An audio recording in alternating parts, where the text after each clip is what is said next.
Development and Transportation. I'm joined here by my colleagues in order of their arrival. Actually, who was first? Ed, were you first? Yeah. In order of their arrival, City Councilor Ed Flynn and City Councilor Michael Flaherty. We are here for a public hearing on dockets number 0101 through 0103 and 0504 through 0508. These are nominations for the BIDFA, Board of Directors of the Boston Industrial Development Finance Authority, as well as for the Zoning Commission. So there are lots of great candidates to speak with and to engage with the councilors. I'm going to read off the names that will be and the order in which we'll be going for this first chunk, and then we're actually technically then recessing and moving to a separate hearing at 11 a.m., which will be for the Zoning Board of Appeal and Audit Committee, just so that not everyone had to show up right at 10 a.m. Okay, so before we do that, I want to remind everyone that this public hearing is being recorded and broadcast live, channels Comcast 8, RCN 82, and Verizon 1964, as well as streaming on the City of Boston website. So please silence your cell phones and other devices. We will also take public testimony throughout the hearing from the very large crowd that is here to participate. So if anyone does wish to testify, please mark the appropriate box on the sign-in sheets, and we will take you in the order that you sign up. Okay, so formally, these matters are sponsored by the mayor and referred to the Committee on Planning, Development, and Transportation. The subject is confirmations of the appointments or reappointments to the Board of Directors of the Boston Industrial Development Finance Authority and the Boston Zoning Commission. And again, here are the names in the order in which we will address them. Docket number 0101, reappointment of Catherine Kotoridis to the Board of Directors of the Boston Industrial Development Finance Authority for a term ending April 1st, 2023. Docket number 0102, appointment of Gerardo Espinosa to the Board of Directors of the Boston Industrial Development Finance Authority for a term ending April 1st, 2021. And docket number 0103, appointment of Sammy Nabulsi to the Board of Directors of the Boston Industrial Development Finance Authority for a term ending April 1st, 2022. Those three are before us right now. We will move then to docket number 0504, reappointment of Michael DeMella as a member of the Zoning Commission for a term ending November 1st, 2020. Docket 0505, reappointment of Michael Nichols as a member of the Zoning Commission for a term ending October 1st, 2021. Docket number 0506, reappointment of Anais Fourreau as a member of the Zoning Commission for a term ending May 1st, 2021. Docket number 0507, reappointment of Jill Hatton as a member of the Zoning Commission for a term ending May 1st, 2021. And then finally, for this first hearing, docket number 0508, reappointment of Joanne Keith as a member of the Zoning Commission for a term ending October 1st, 2021. Would my colleagues like to offer any statements before we dive in? Okay, great. Then we will go straight in, and let's see. Starting with, where's Neil? Neil, is Kathy not here? Oh, okay, Kathy's running a little. Okay, so all right. So please give an overview of the BIDFA and anything relevant that councilors need to know. Sure. Thank you. Good morning, Chairperson Wu, Councilors Flaherty and Flynn. I'm Bill Nickerson, the Senior Finance Manager at the BPDA. I'm also the Executive Director of the Boston Industrial Development Financing Authority, BIDFA. Thank you very much for the opportunity to appear before your committee. Before I introduce the nominees, I'd like to just tell you a little bit about BIDFA and its history. BIDFA promotes economic growth and employment in the City of Boston by serving as a conduit issuer of bonds that finance the capital needs of city businesses and institutions. The authority is staffed by my office through the BPDA. The financing available includes tax-exempt bonds for nonprofits and for qualified manufacturers. And by utilizing BIDFA, qualified borrowers can finance their capital needs through the issuance of tax-exempt debt, and it generally results in significant savings over standard commercial debt. And to clarify the term tax-exempt in this concept, the purchaser of the bond doesn't pay taxes on the bond revenue. Thus, they pass back a lower interest rate reflective of that savings to the bond issuer, who is the borrower, in more simple terms. And it facilitates deals that wouldn't cash flow to happen. That's really the difference. I mean, if it wasn't in place, it would require going out and raising more equity, or it would, somehow showing more revenues or other subordinated debt or whatever it might be to give a comfort factor to that lender that the cash flows are sufficient. I mean, it's, facilitated a number of projects over the years. And a couple of other points. The credit of the borrower, and not that of the City of Boston, bid for, or the Commonwealth of Mass is pledged to pay these bonds. And the authority to make these board appointments falls under Chapter 43, Section 3 of Mass General Law. And one other thing, this is federal taxes. This is not a waive on property taxes or any taxes to the City of Boston. This is on federal income taxes. And just to idea of some numbers, since its inception in 1972, BIDFA served as conduit issuer for $572 million in bonds, and we estimate that's created or retained over 20,300 jobs in the City of Boston. Just to finish, to mention our most recent bond that we participated in was for the new Pipe Fitters Union Training Building Fund. It was a $25 million bond to help them redo their building over in Dorchester on Enterprise Street, and they've got, their membership. I had some statistics going back from 2010 to 2016 when we were working on it. I mean, their membership had gone up 1,000 people over that term and continues to grow. And specifically, this is for the training location. So this can have a real impact on job creation in the city and people being drawn in as journeymen. And that's what BIDFA does. And I'd like to introduce... Sorry, Bill, before we go to the specific nominees, I want to recognize that Councilor O'Malley has joined us. Oh, and, I apologize. No, that was on me. And just, I had one clarifying question. I didn't know if any of my colleagues also had clarifying questions on just the authority itself or any of the criteria. But are there, does the statute or any internal policies require any specific type of qualifications or background for the nominees? Well, there are three categories that the rules under Chapter 40D want to see represented, which is finance, legal, and government. And so we're very aware of that in putting together the makeup of the board. Okay, and can you remind me, is it how many seats in each, or each person just has to be one of those three, or how does that? No, they're not specified chairs. It's just in the bylaws. It's just that there be representation of somebody with those understandings.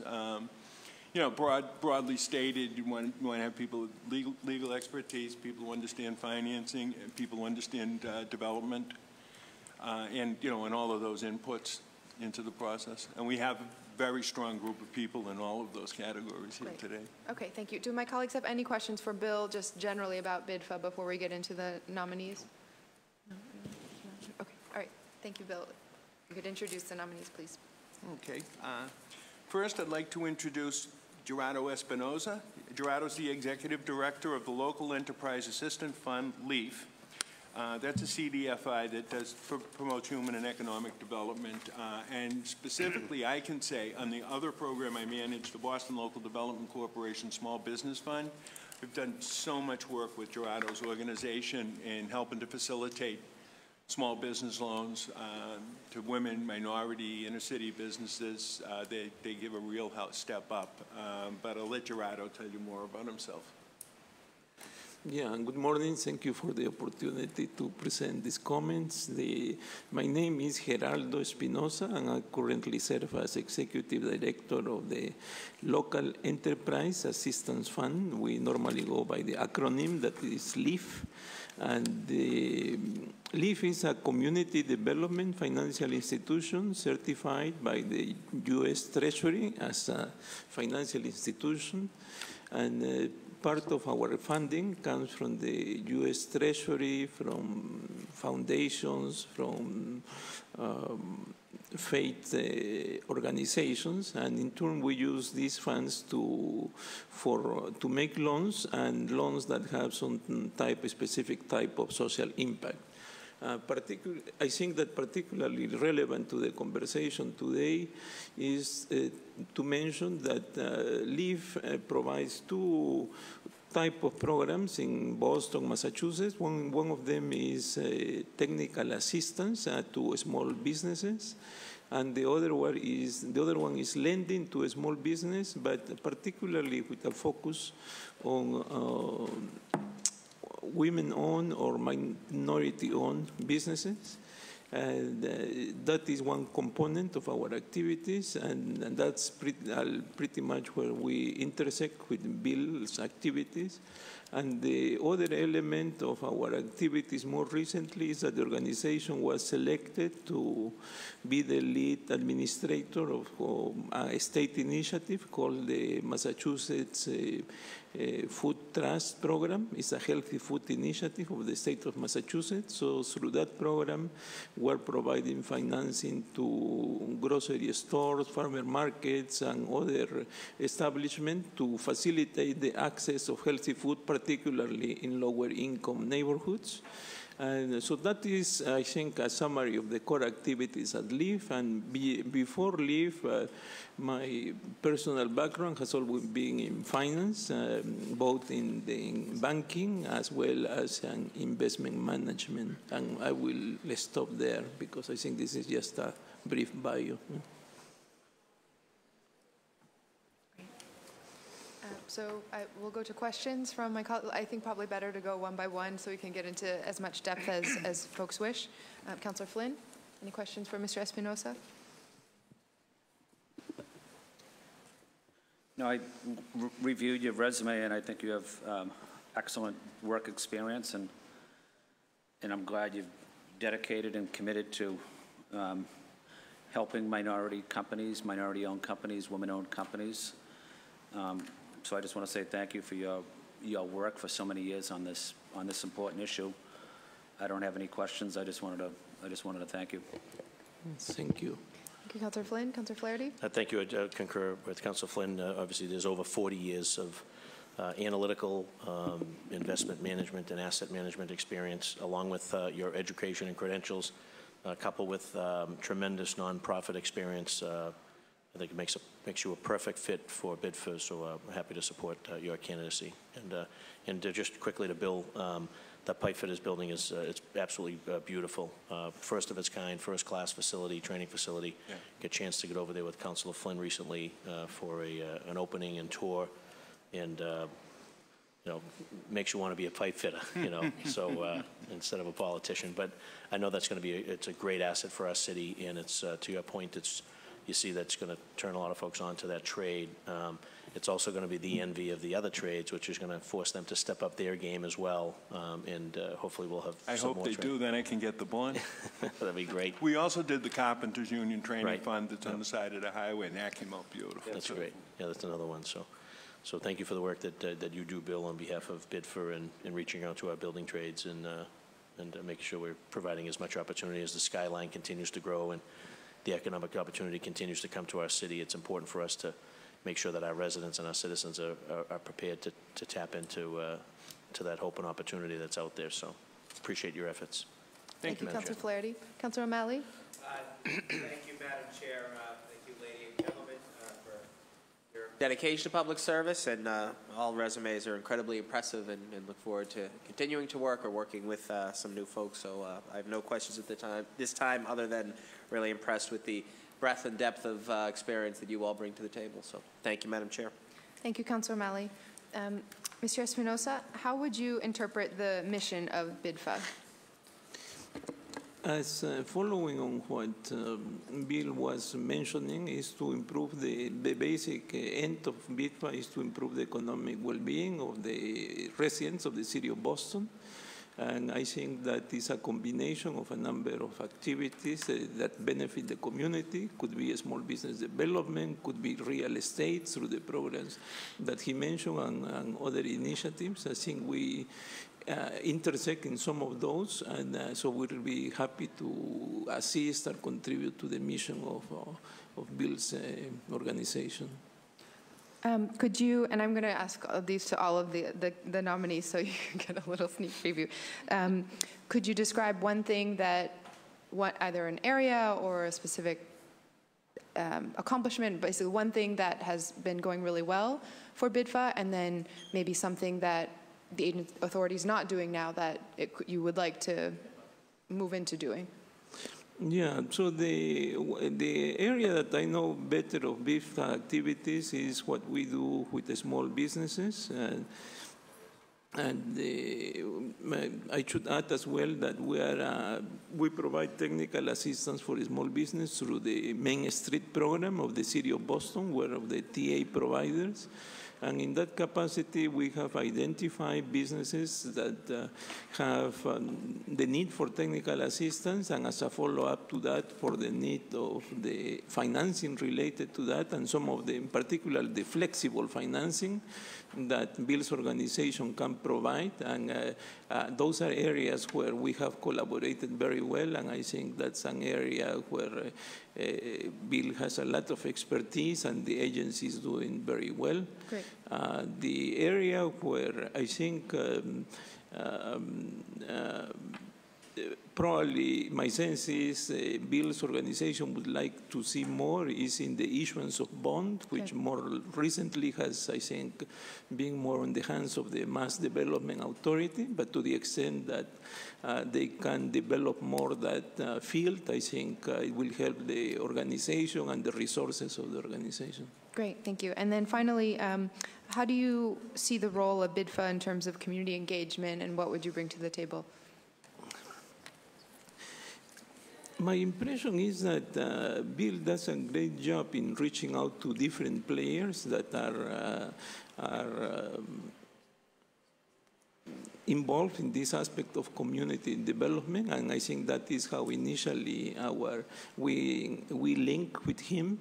And I think Boston is blessed to have a number of organizations that care about this aspect of community development. And my impression is that Bill's tenure and experience and his proactive attitude helps very much to reach out these various players in different areas. Great.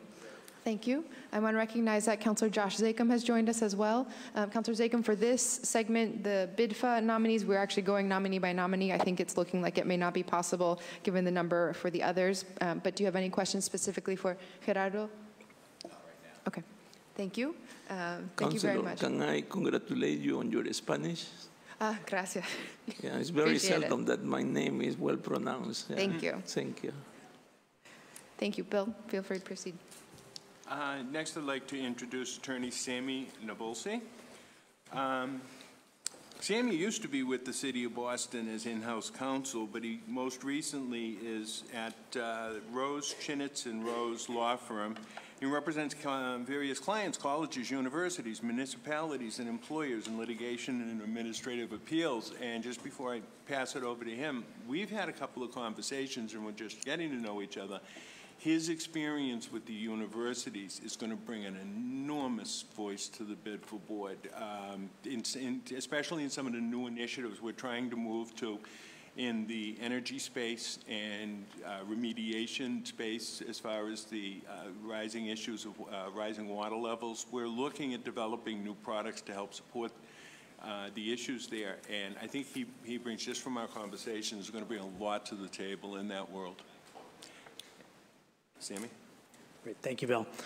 Thank you, Chairperson Wu, Councilor Flaherty, Councilor Flynn, Councilor O'Malley, and Councilor Zakem. It's truly an honor and pleasure to be here this morning. My name is Sammy Nabulsi. I'm a resident of Roxbury neighborhood here in Boston. As Bill said, I'm currently an attorney with the law firm of Rose, Chinitz & Rose.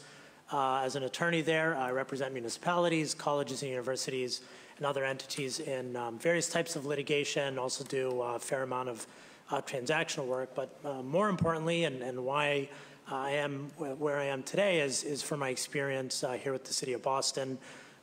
More recently, I was an attorney in the City of Boston Law Department for around a little over, I think, 3 years, where I served as the primary legal counsel to the Office of Environment, Energy, and Open Space, Office of Women's Advancement, Office for Immigrant Advancement, Inspectional Services Department, Community Preservation Committee, and a few others. And in that role, I also represented and counseled over a dozen boards and commissions of the city of Boston. I think the toughest part about leaving that position is, like you all here and the other members on this panel, public service is in my blood. And so if I can really begin with why I'm here today, I think first and foremost, I want to find ways to continue to give back to my community here in Boston through various ways. And I think just being part of a board of, or a commission is an excellent opportunity to do so. In addition to serving as an attorney with the law firm of Rose, Chinitz & Rose, I'm also an adjunct professor of legal writing and research at Suffolk University Law School. And I'm very much looking forward to working with this team and working with all of you to promote economic development in Boston through the BIDFA. Thank you. Thank you, Sammy. Councillor Flynn? I don't have a question. Okay, Councillor Flaherty?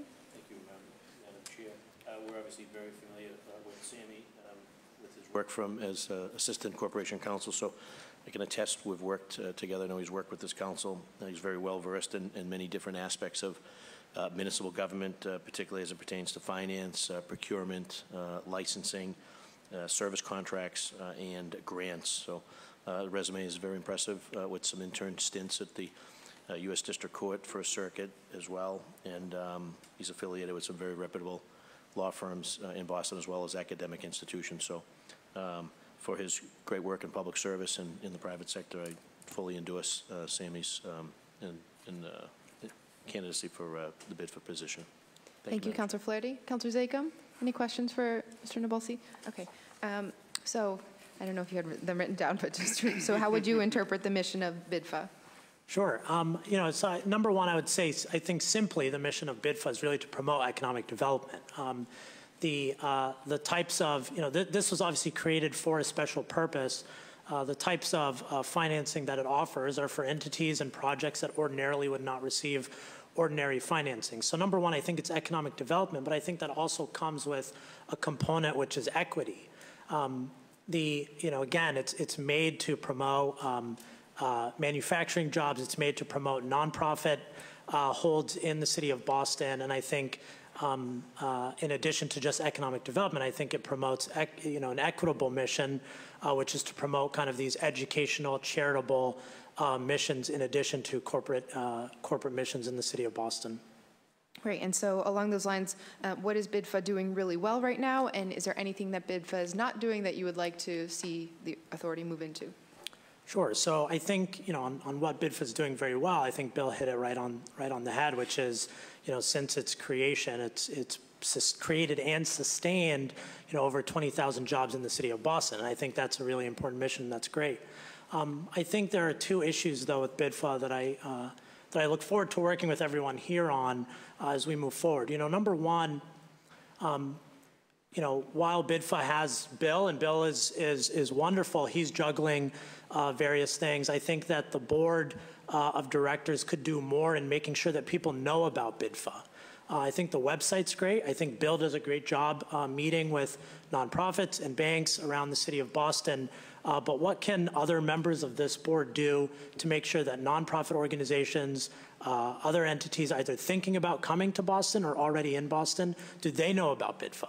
And do they know about the financing opportunities that are provided by BIDFA? And I think we can do more in the space of just letting people know that it exists. And then number two, I do think that BIDFA was created to serve a 20th century mission.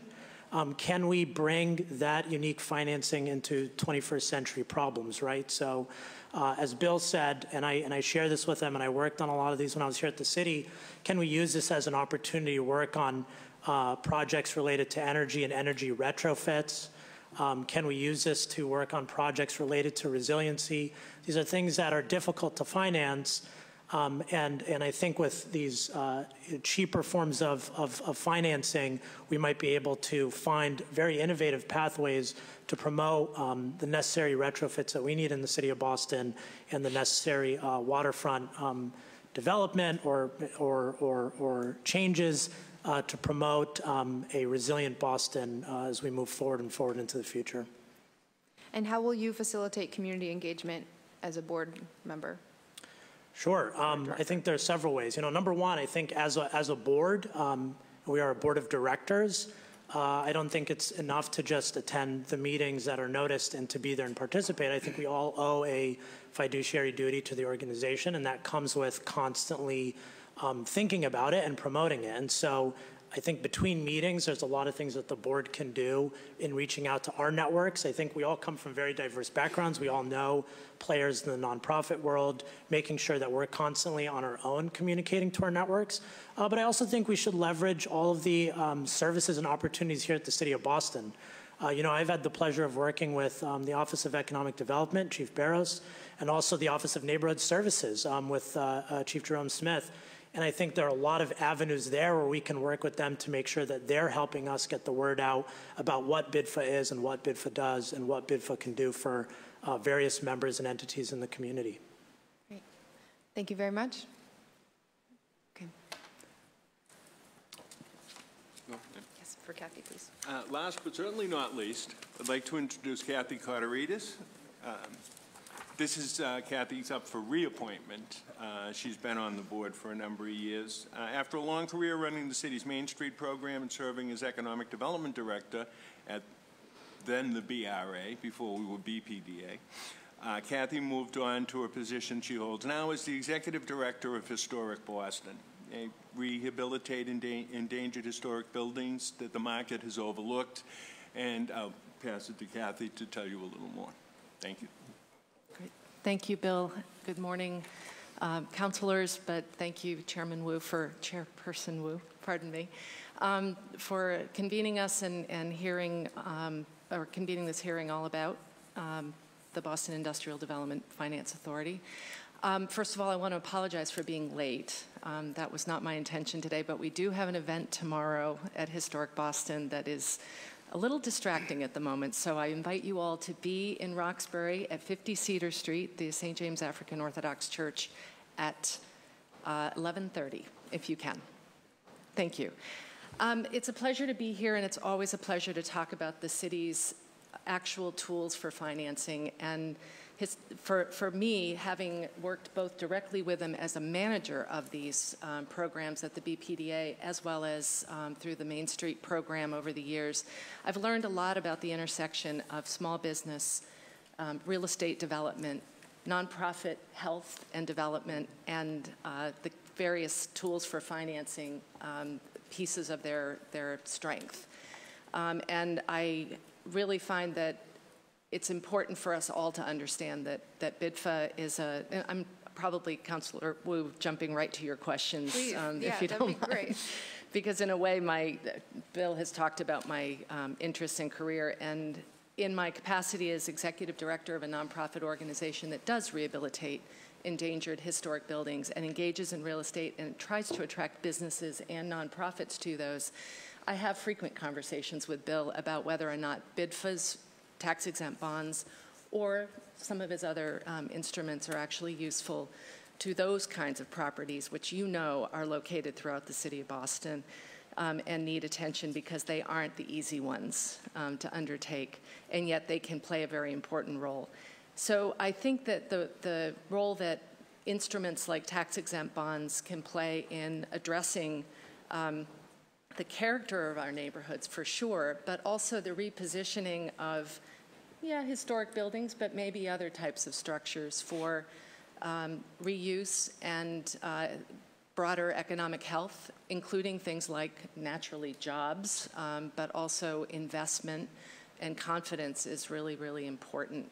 So tax-exempt bonds play that role. They provide a cost-effective way for property owners, business owners, developers to undertake those activities in a way that helps them both survive but also thrive.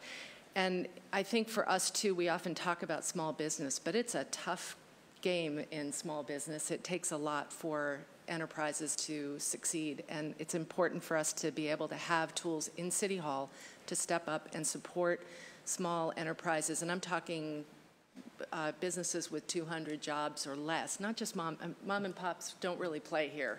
We're really talking about that group of businesses that provide really good, often manufacturing or processing jobs, or nonprofit organizations that obviously are together an important sector in the city.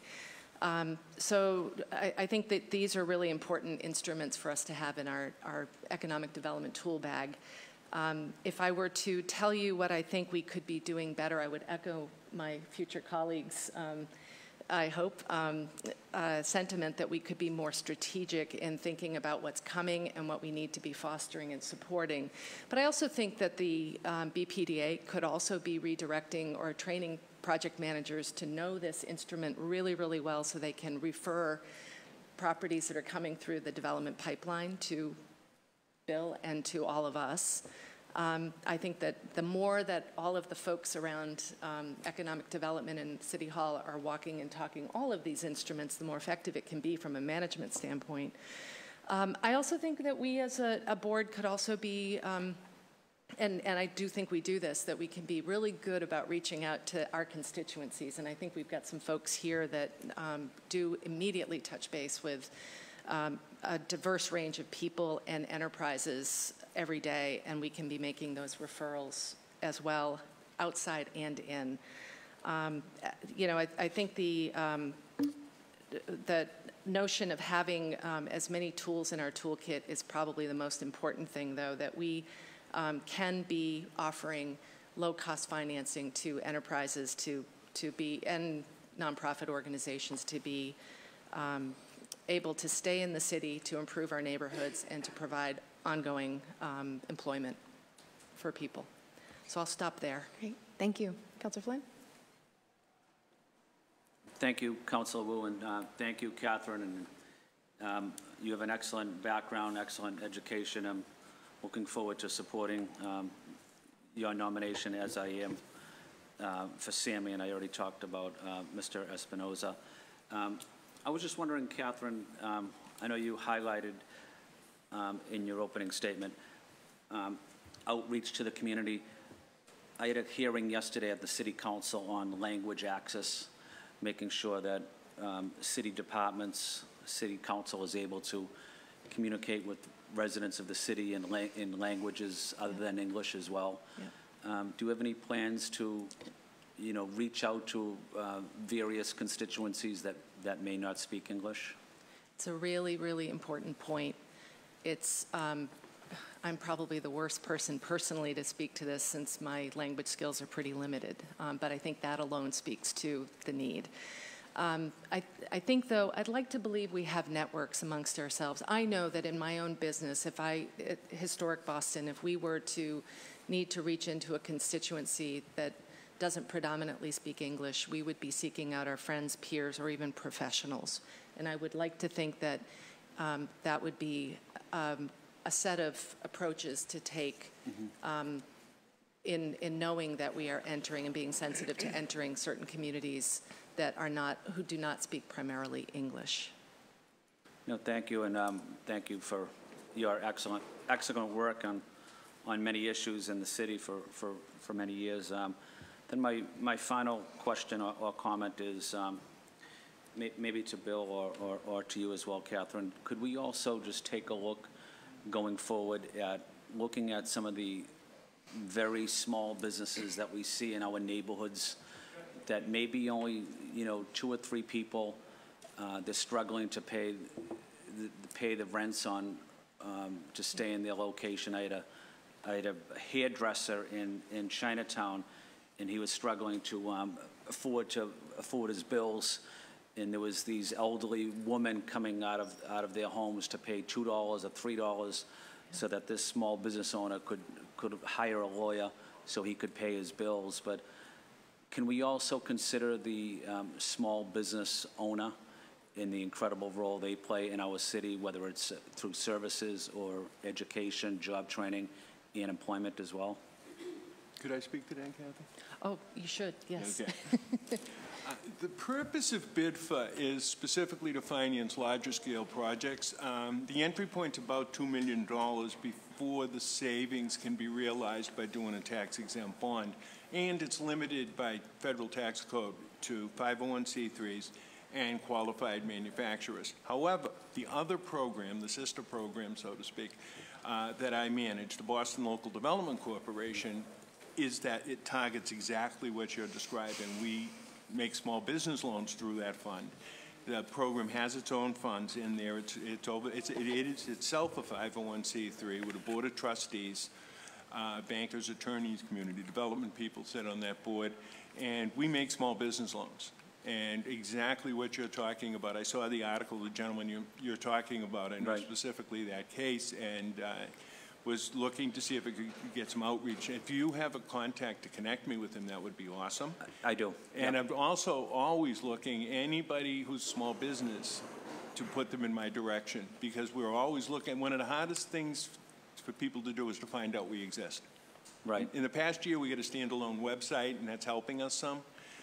But people just, when they try to maneuver the city services, so I love it if anyone related to the council staff would aim people in my direction. That's what the Small Business Fund is for. And we also work with other nonprofits like Gerardo's organization, LEAF, and put together packages to share the risk or to provide different services like technical assistance through LEAF and a small business loan through us. And we also work with banks to provide subordinated debt through that loan fund to help facilitate getting a bank to the table for a project. So that's the place for that assistance, is in that program. And we've just, in the past year, we've done about $1 million in loans through the program. And I had one 12-month snapshot where all of the businesses were woman-owned or woman co-owned, and the majority of them are minority-owned.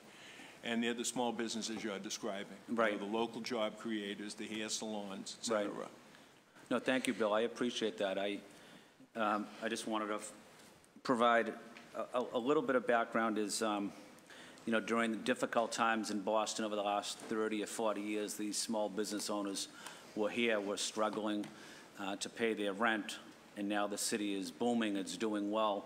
We want to make sure that during the good times that there's an opportunity for these women-owned and minority-owned businesses that helped build the city, help build our neighborhoods, that there's still an opportunity for them to provide their skills here in the city. So I do appreciate the hard work that your staff is doing on these many issues.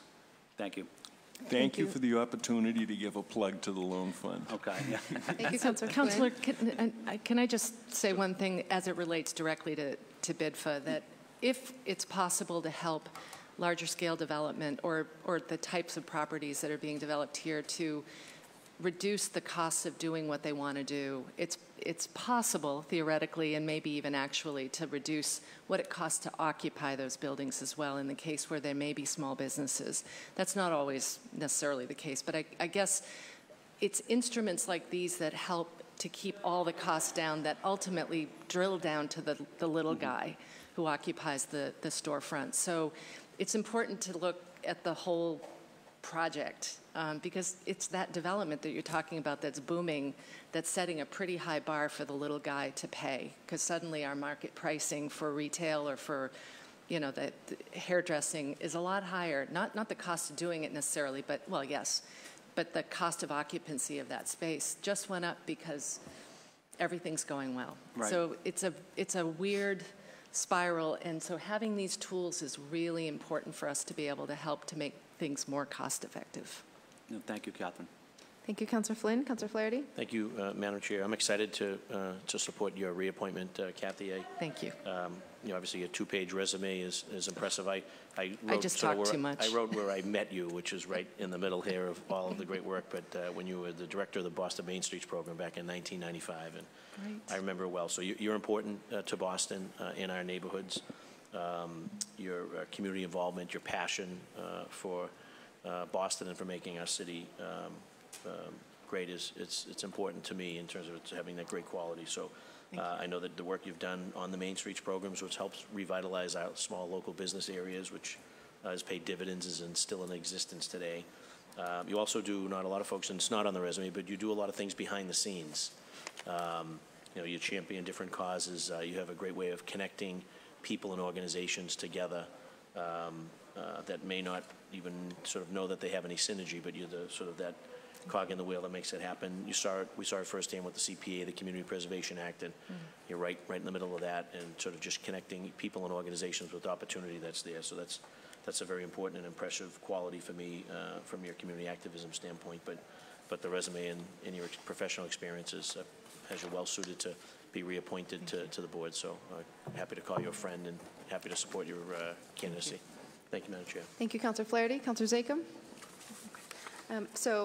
You addressed all of my earlier questions, and so as a bonus, and because you're a reappointment, what could you characterize just briefly, because I know we're also running behind, a brief statement on what generally your contributions to the board have been, and just a category, not individual, and then how would you approach another term differently? Those are really great questions. I think the perspective I bring is probably a little bit of what I just said, and that is that we're often talking, we as a board frequently are talking with, yes, the developer that might be bringing in, or a representative of an institution bringing in their project, but we're also frequently talking to the lawyers and all of the others who are dotting the I's and crossing the T's and figuring out how the actual financing instrument will be effectuated. And, you know, we are needing at that point to really be keeping front and center the reason why we even have this to begin with, and that is, are we getting the jobs? Are we getting the benefit to the neighborhood in which a project is located?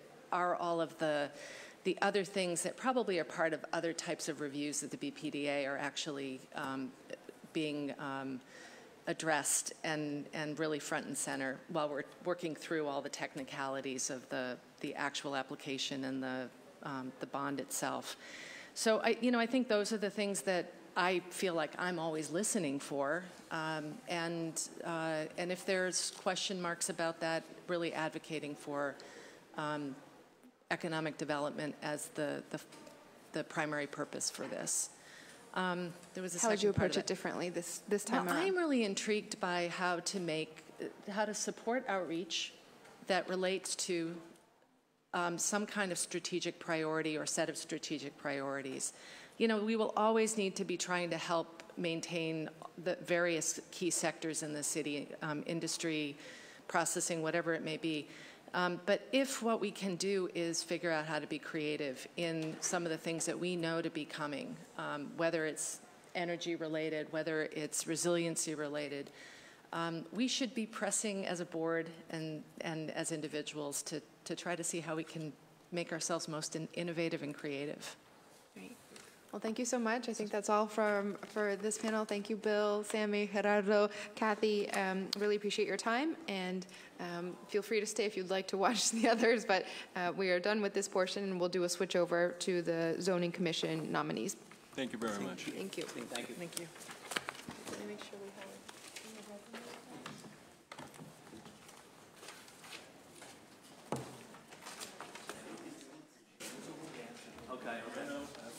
Okay.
questions. But thank you to the nominees. 1, 2, 3, 4. 4 out of 5 were able to join us. I know that Michael Nichols did send in a letter that he is traveling out of state and has sent in some materials, so I'll make sure the counselors receive all that. But for those who were able to join, thank you so much for taking the time and for your patience. Jeff, could you kick us off just with a description and any other introductions you'd like to make? Great. Thank you, Madam Chairwoman. Councilor Flynn, Councilor Zachem, thank you for entertaining us here this morning. My name is Jeff Hampton. I am the Senior Zoning Planner for the BPDA. I'm also the Executive Secretary of the Boston Zoning Commission. The Zoning Commission is tasked with enacting all of the zoning laws for the city of Boston, whether they be through text or through maps. One of their primary objectives is also to have final approvals on large-scale developments, most notably known as planned development areas. Examples of that would be the New Balance campus over along the Pike, the new development in South Bay Shopping Center. They are also tasked with approving institutional master plans for colleges and hospitals for a period ranging anywhere from 4 to 10 years. Some of the recent examples of that would be the developments over at Boston College, and the commission is made up of 11 members representing neighborhood groups, trades, even homeowners. And it's my privilege to introduce the 4 candidates here for reappointment. I think they are a very intelligent and very good representative of what a city commission should be. They ask very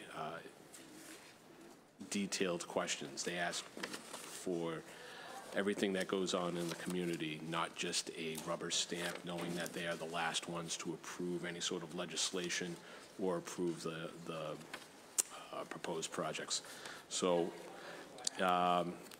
with respect to time, I'd like to disperse with the formal introductions of the 4 candidates before you today, and I would ask for the committee's recommendation for approval of Mike DeMella, Anais Forreau, Joanne Keith, and Jill Hatton. Thank you. Great. So the last question I will have for you, Jeff, and I don't know if councilors have any other clarifying questions just on the commission in general, but could you specify which categories each of our nominees Sure. I believe Anna East is a homeowner, lives in Mattapan. Joanne Keith represents the Mount Pleasant Neighborhood Group. Mike, Greater Boston Real Estate Board, yes, and Jill Hatton is the at-large representative. Okay, great. So any questions from colleagues for Jeff in particular about zoning commission? Great. So then why don't we do this, if each of the members could just very briefly introduce yourself and kind of give a view of why you want to be reappointed to this particular institution.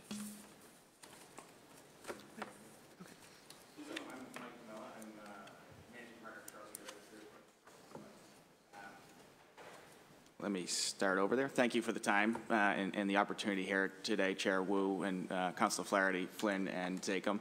Appreciate the opportunity. And I'm Mike DeMella, Chairperson, Managing Partner of Charles Gate Realty Group. We're a brokerage and management firm here in Boston.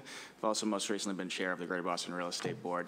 I think the Zoning Commission, to answer your question, is we have a really unique opportunity to help enable the city to sort of grow and in some cases modernize the zoning code as needed to allow for economic growth and development through the city, but doing so in a responsive way that sort of recognizes the importance of our neighborhoods and the history in the city itself, and doing, sort of allowing the city to grow in an equitable and fair manner. And that is something that is really important to me as Boston is continuing to develop into a world-class city, but maintaining that fabric of Boston, the fabric of the community that is so important to making this such a great place to live and work as the city is developing and growing. So that's a really key component to me that I appreciate very much as part of this commission. Good morning, and thank you for the chance to be here today. I'm Jill Hatton, and have lived in Boston for 36 years. came from the University of Wisconsin's undergraduate and graduate real estate programs.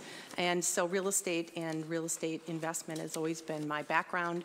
And after 25 years in the investment management business, I've spent the last 11 years working with various other real estate boards, including the Mass Prim Real Estate Committee, the New York State Teachers Real Estate Advisory Committee, and the University of Wisconsin Endowment Private Investments Group. And I also am a trustee of the Urban Land Institute, which I know has a lot of involvement with Boston and on matters like climate change, resiliency, et cetera. So I've always been interested in real estate, and one of the reasons I was excited to be a part of the Zoning Commission over the years is the opportunity to get involved in local large projects and the evolution of our city. These buildings are going to be here for a long time. And in my career, I dealt with a lot of large investments all over the country. And there are a lot of best practices, new ideas, and innovative activities that I think I can bring to the city, and have enjoyed the opportunity to participate. And with my background in investment and finance, I think it's a good complement to my fellow commissioners who have a lot of boots on the ground knowledge. And so I bring a slightly different, more strategic and top-down view. But I think as a group, we all bring different strengths to the table, and look forward and hope to be able to continue to serve the city, because I do believe this is a way to give back. Morning, Chairwoman Wu, Councilor Flaherty, and Councilor Flynn. My name is Joanne Keith, and I have lived in Roxbury for the past 6 years. Immediately upon residing in Roxbury, I joined the Mount Pleasant Forest and Fine Street Neighborhood Association, where I use the degree I have in political science to work with various departments from around the city, including D&D and then also local developers.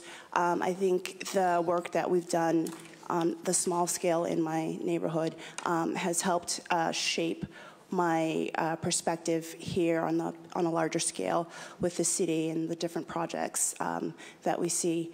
I've lived in Boston almost my entire life, with the exception of 8 years when I lived in Washington, D.C., which is another city in the United States that's experiencing amazing growth. And I think having the perspective of what it looks like there and what it looks like here has helped to make me, I think, a vital part of this commission.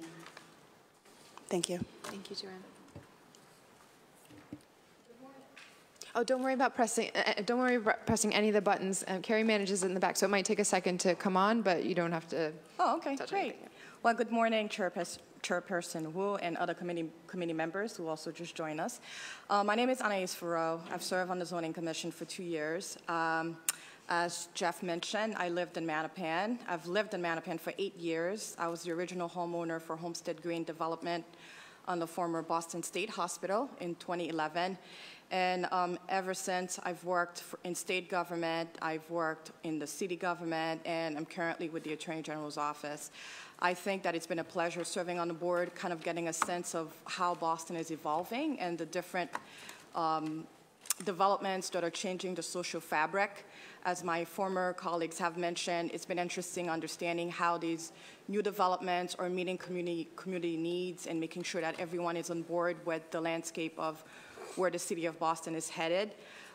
Wearing different hats, I do have a master's degree in public policy and administration, so it's really been insightful understanding the touch point and how all of it interfaces, how it looks like when a community is evolving and the needs of everyone that are being met.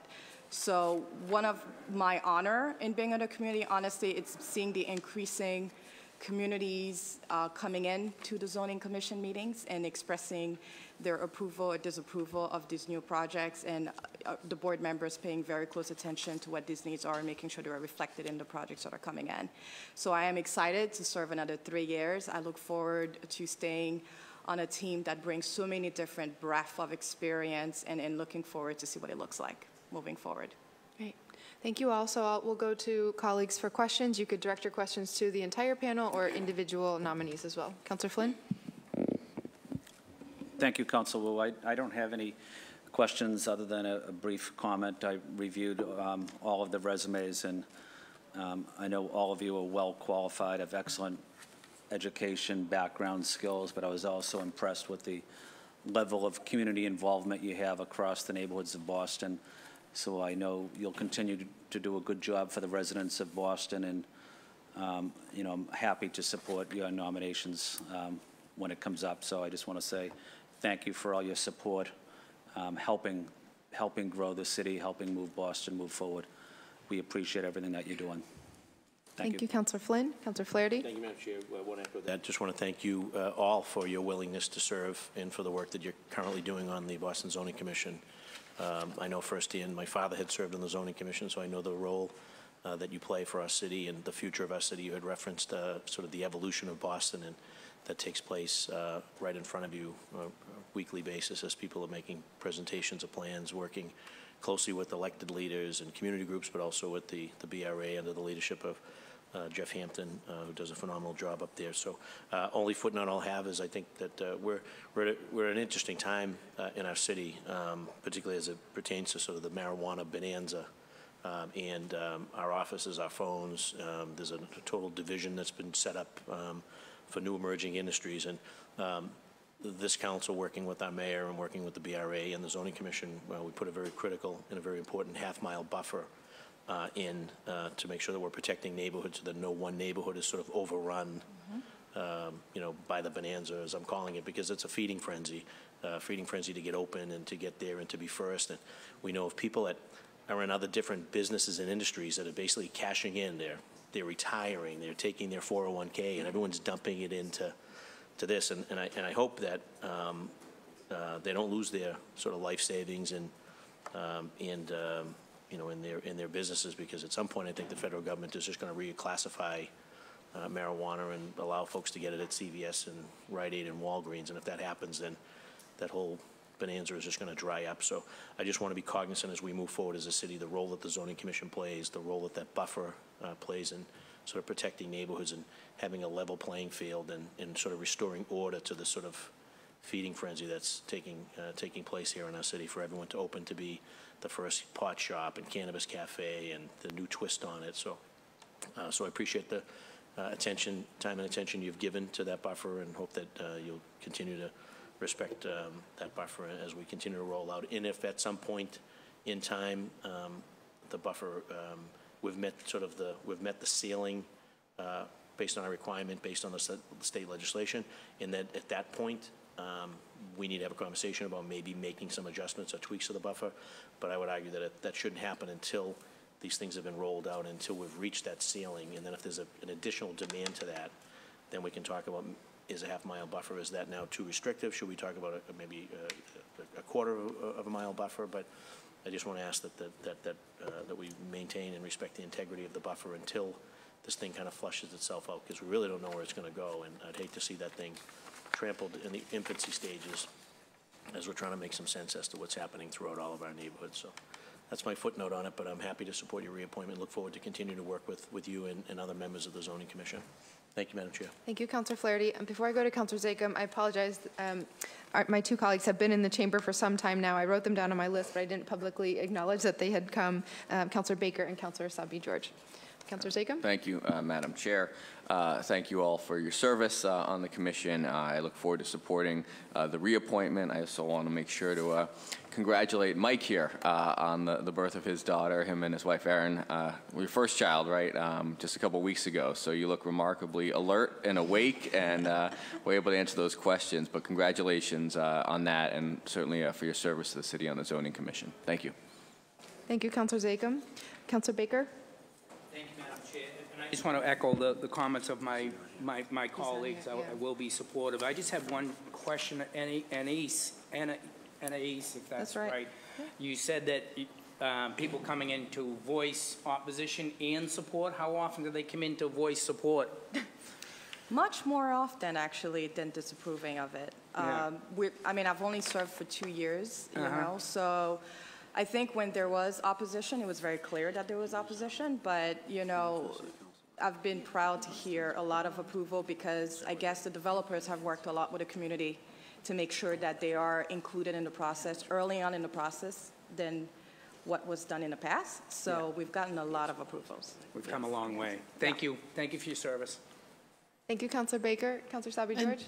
To not be repetitive, I just thank you all to be here, and that will be it from me. Thank you. Councilor Wu. Thank you.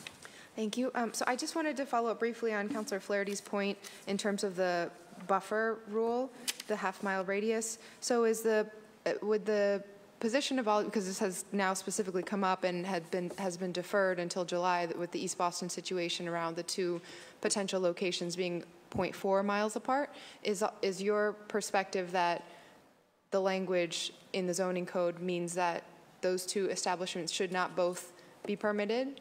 Or curious to hear your thoughts. Yeah, so that would be my understanding with the way the zoning code was enacted. Yeah, and I guess I would add to it that when we heard the proposals, there's been an evolution from the medical marijuana to the retail. And part of what we do as a commission is all kinds of uses and think about it. And also, I think this is a great example of how the code is not stagnant. It's a living code, and we need to have it addressed over time to reflect new and emerging uses. But it is our whole intent when that came to us, and in recognition, BPDA, there's a lot of process that occurs before matters come to us, particularly in this case. But I think that we felt that language was very clear, that it provided enough opportunity, that it didn't create an inability for these publicly requested services to be provided. But we wanted, I think the point of not congregating them and learning from that was the intent. So I do think that the language was very clear that if you are within a certain amount of distance from another location, there was also the school, there's a lot of state regulations too. The patchwork of all of that was intended to spread these out. So if they're within a distance that's not the half mile, they're not going to be able to. So you agree that the two proposals should not both be permitted? That was our intent when we first passed it, yes. Joanna and Anise, do you both agree at the same position? So yes, I'm in agreement that one should get a permit and one should not. My concern, of course, and speaking to what Councilman Flaherty said, is that we want to just ensure that, there's not an overrun on one particular community, and this would start that process of, oh, you let it happen in East Boston, so why not here? Right. So just to protect our neighborhoods and, uphold the zoning code until it needs to be changed as it has been set forth. Good. I concur. Thank you. I had just a few other quick questions. I know, thank you for your patience, everyone. I know we're running behind. So we hear all the time that Boston has the most complicated zoning code of any city.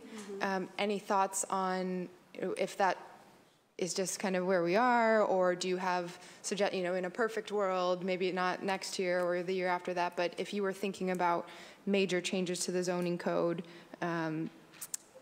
what would some of that direction be, or are we kind of just going to be tweaking under this very, very complicated version?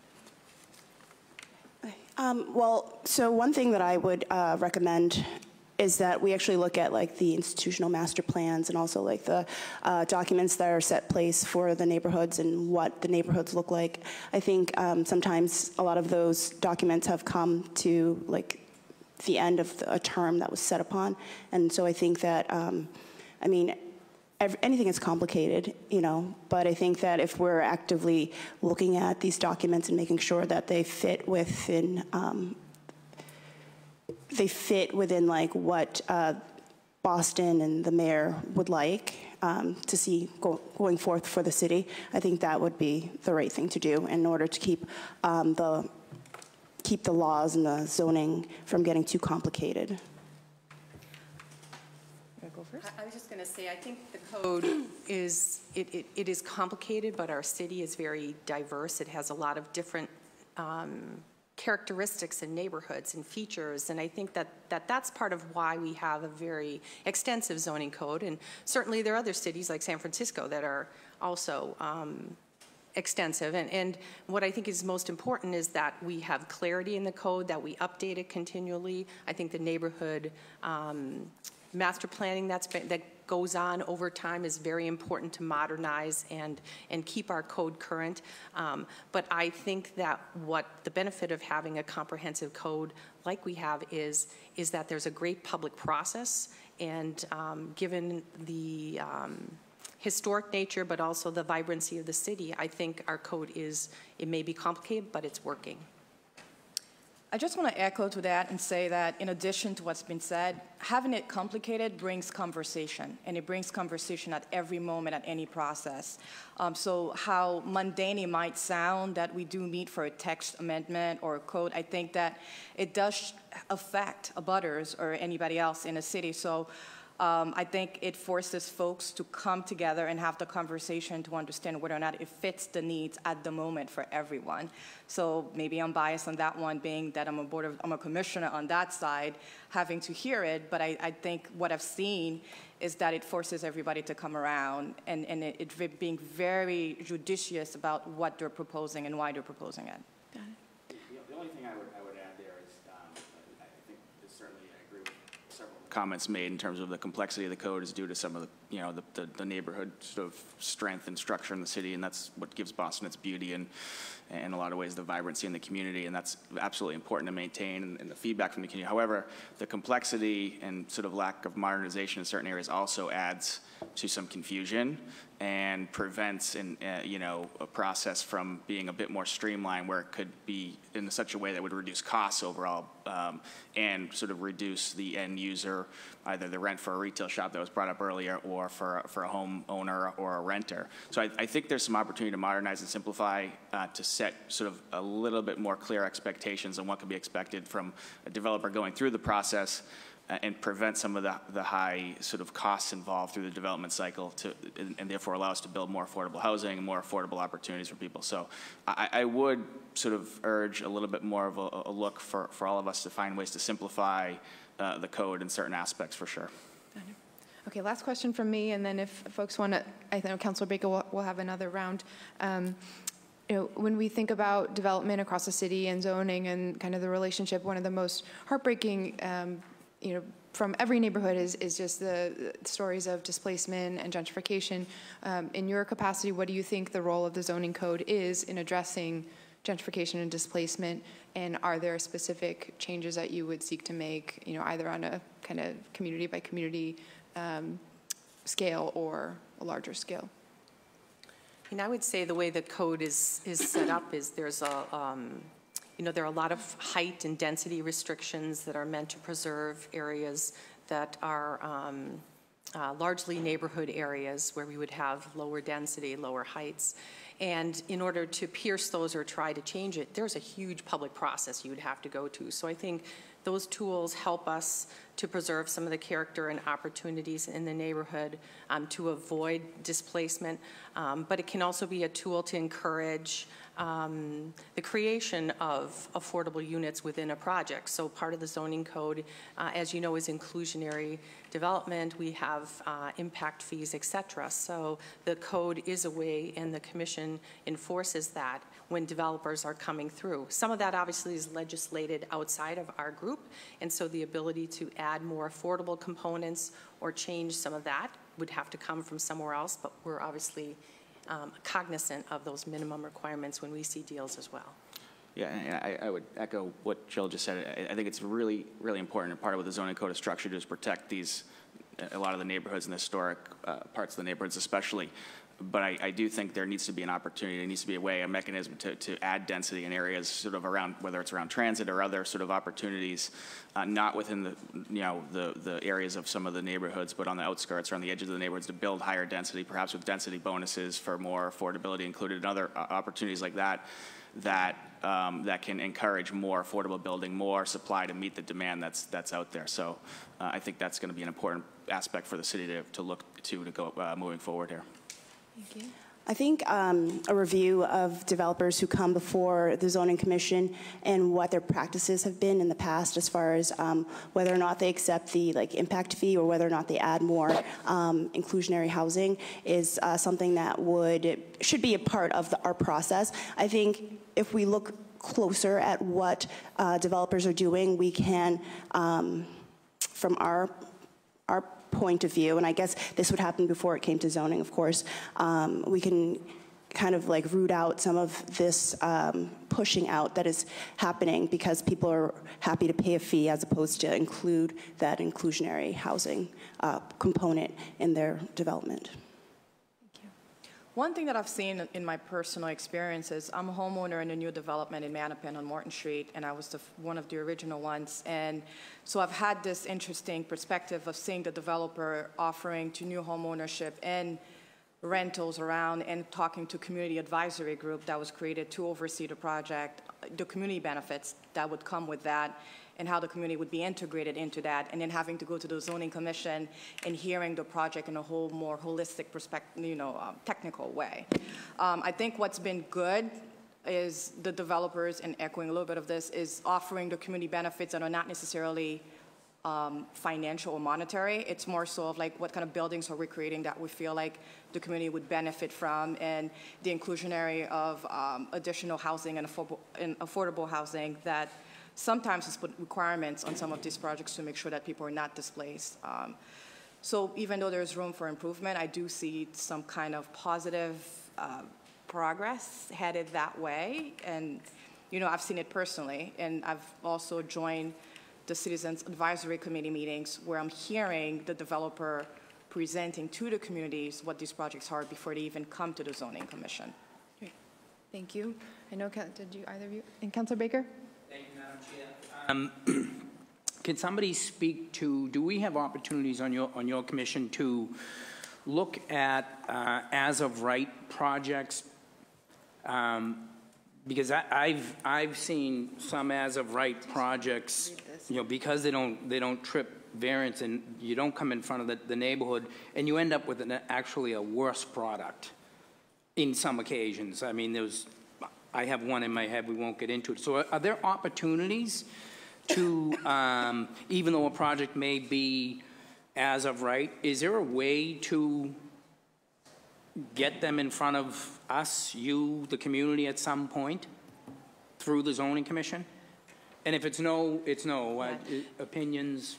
As of right, I think no is the quick answer, but I think it's an important question, and a lot of times matters that come to us are a result of an as of right development that no one really intended to occur. So the tools then where we would get involved is if, for example, someone could knock down a historic Victorian and build a box as of right. On the same we can't footprint. stop that if the code permits it, and appeals probably couldn't stop it either. But what can happen is we can amend the zoning code, which we often do. The code is very complicated, so every once in a while there's Scribner errors, or they pick up a piece of land that it should be residential and it was marked conservation, or vice versa. So we do get involved in some technical adjustments, but also can make changes to the code to, going forward, try to prevent an unintentional negative type of development. Yeah, because, I mean, sometimes you come across people, they're looking for that, what can I do as of right? Stick it all in this box, and the community ends up on the short end of the stick with that one. So, and I appreciate your comments about the zoning code being complicated for a reason. So, thank you. Thank you, Madam Chair. Thank you, Councilor Baker. Any other comments? Okay, I think that's good from us. Thank you all so much for your time. Thank you, Jeff. We appreciate it. And again, feel free to stay if you'd like, but we'll do the switch over. And, thank you, Councilor Flaherty, for the reminder. The last thing, as it pertains to the Zoning Commission, I did want to read the letter from Michael Nichols, explaining his absence. He says, Councilor Wu, thank you for the invitation to appear before the Committee on Planning, Development, and Transportation of the Boston City Council regarding my reappointment to the Boston Zoning Commission. The Zoning Commission has been a terrific opportunity for me to represent the interests of my community and the city at large in determining the appropriateness of changes to our zoning code. I'm honored to have been reappointed by Mayor Walsh. Unfortunately, I'm traveling out of state on May 31st and unable to appear before the committee. I'll be happy to come on an alternate date or to submit additional written testimony regarding my renomination if you believe that would be helpful or appropriate. Thank you again for your consideration of my interest in returning to the Boston Zoning Commission. So I just wanted to make sure that was in the record. And again, thank you all. Really appreciate your time. I'm told by our research director that no one has signed up for public testimony. So at this time, this will conclude the first hearing, the hearing on dockets number 0101 through 0103 and 0504 through 0508, appointments and reappointments to the Boston Industrial Development Finance Authority and the Zoning Commission. This hearing is adjourned. Thank you.